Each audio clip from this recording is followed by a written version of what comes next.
21, verset 28 à 30.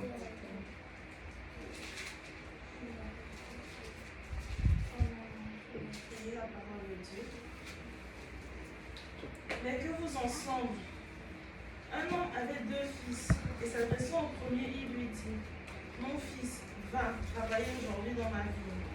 Il répondit, je ne veux pas y aller. Ensuite, il se repentit et y alla. S'adressant à l'autre, il lui dit la même chose. Et ce fils répondit, je veux bien, Seigneur, et il n'alla pas. Oui, jusqu'à 30, oui. Oui, il avait fait 30. Tu avais dit? Oui. Continue, oui, continue, c'est vrai. Lequel des deux a fait la volonté du Père? Ils lui répondirent, le premier. Et Jésus leur dit, je vous le dis en vérité, les publicains et les prostituées vous devanceront dans le royaume de Dieu. Verset 32. Car Jean est venu à vous dans la voie de la justice et vous ne l'avez pas cru. Mais les publicains et les femmes débauchées ont cru en lui. Et vous qui avez vu cela, vous ne vous êtes pas ensuite repentis pour croire en lui. Ok, donc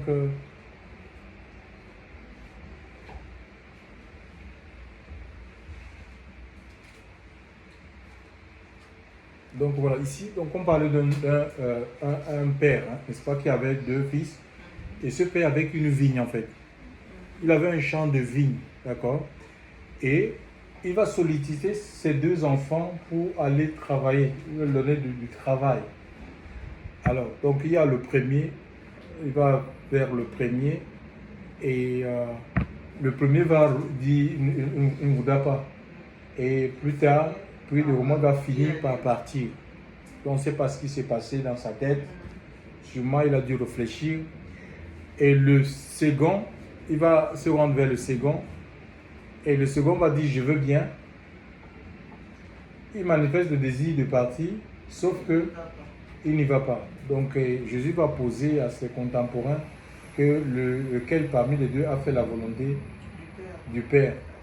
Bien entendu, c'est pas celui qui a dit je veux bien et qui n'est pas parti, donc c'est le premier, n'est pas, qui a dit non et puis il est rentré en lui-même et il est.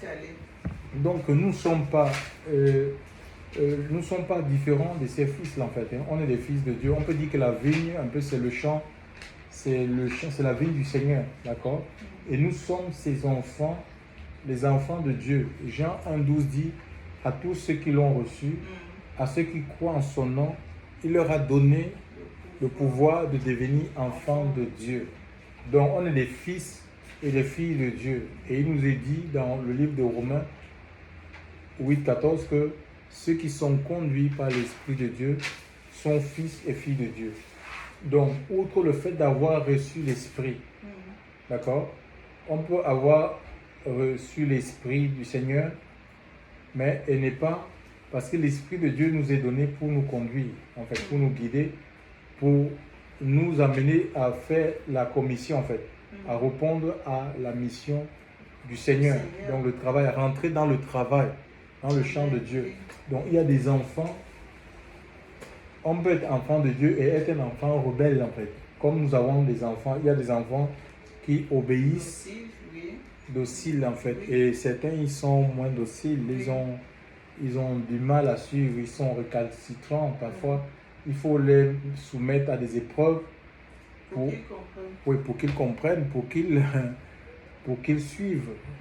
Donc, c'est comme ça dans l'Église. Et pourtant, l'œuvre à laquelle le Seigneur nous appelle, c'est une œuvre qui est remplie de joie. Parce que quand on parle de la vigne, là, la vigne, qu'est-ce qu'on peut attendre d'une vigne? Les vignes produisent ce qu'on appelle du raisin. Et à partir du raisin, on peut fabriquer du vin. D'accord? Et parlant du vin, on peut lire le psaume 100, le psaume 104. Il y a quelque chose qui nous est dit à propos du vin, en fait. Le psaume 104, verset 15. Donc, si quelqu'un dans la page nous lit le psaume 104, verset 15.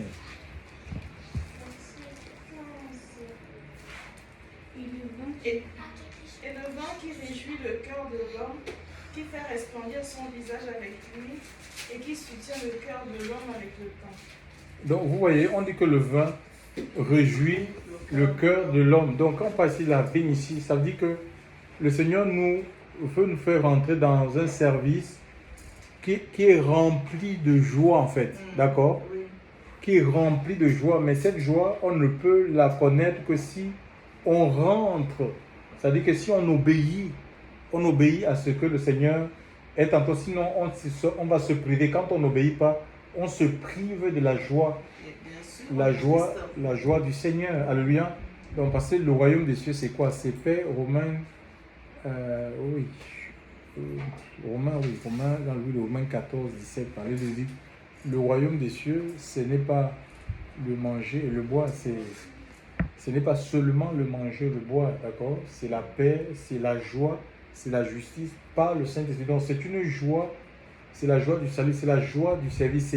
Cette joie est produite par le Saint-Esprit parce que on s'unit à la parole de Dieu, à la volonté de Dieu en fait.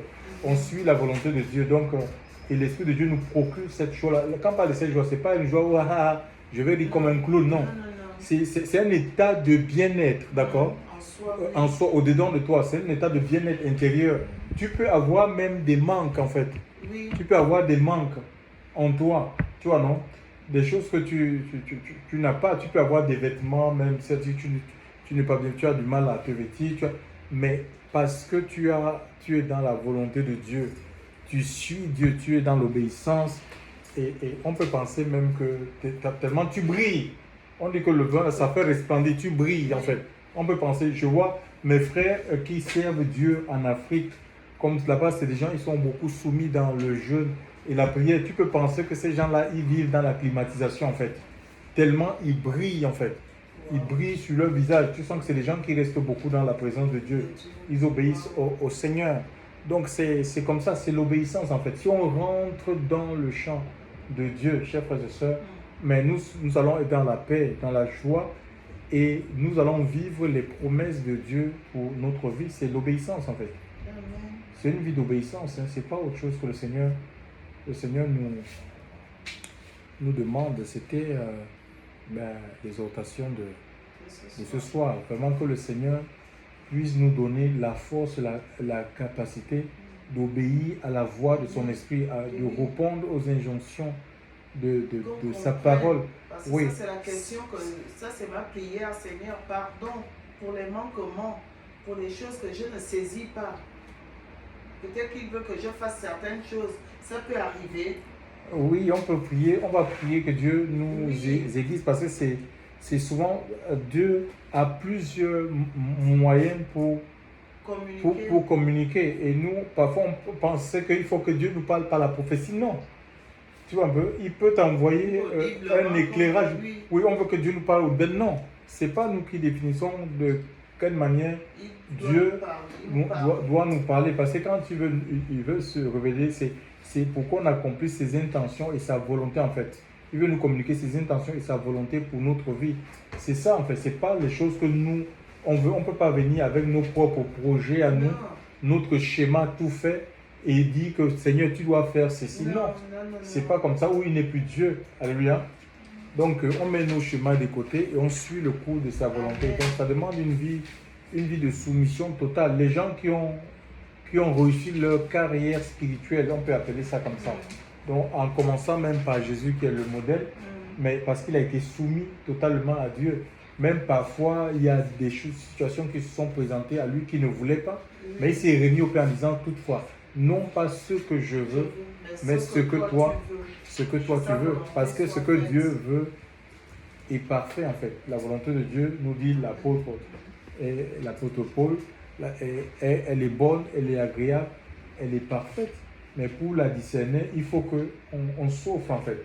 Il faut qu'on souffre. C'est comme si on réponde à son appel. Ça dit que écouter sa voix, quand on nous dit va à droite, que tu es à droite, c'est à droite que tu auras, tu vas trouver la joie, le bonheur, l'épanouissement en fait. Mais si toi tu vas à gauche, ben, Évidemment que tu seras triste. tu seras dans la ton- tristesse, tu oui, seras dans, oui, dans la confusion. dans la confusion, dans la frustration en fait. Oui, Tu vois un peu, donc c'est comme ça, tu te dis à toi même, ça peut te paraître, mais comment est-ce que je veux faire, c'est compliqué, oui, mais lui, il sait comment lui, il va faire, donc, hein, il sait comment lui, il fait des choses, alléluia, parce qu'il est Dieu. Donc, on va prier, c'est pas évident, c'est vraiment, c'est une vie, oui, c'est une vie délicat. c'est une vie d'abandon en fait. Hein. Avec le Seigneur, c'est une vie qui nous aide. c'est une vie d'abandon. On va prier vraiment surtout qu'on puisse saisir, parce que Dieu parle à travers des énigmes. Tu vois un peu? Ça peut être des images comme ça en fait. Oui, Et il faut être capable de décrypter, mais ça demande d'avoir une relation vraiment avec lui. avec le Seigneur, être intime avec le Seigneur.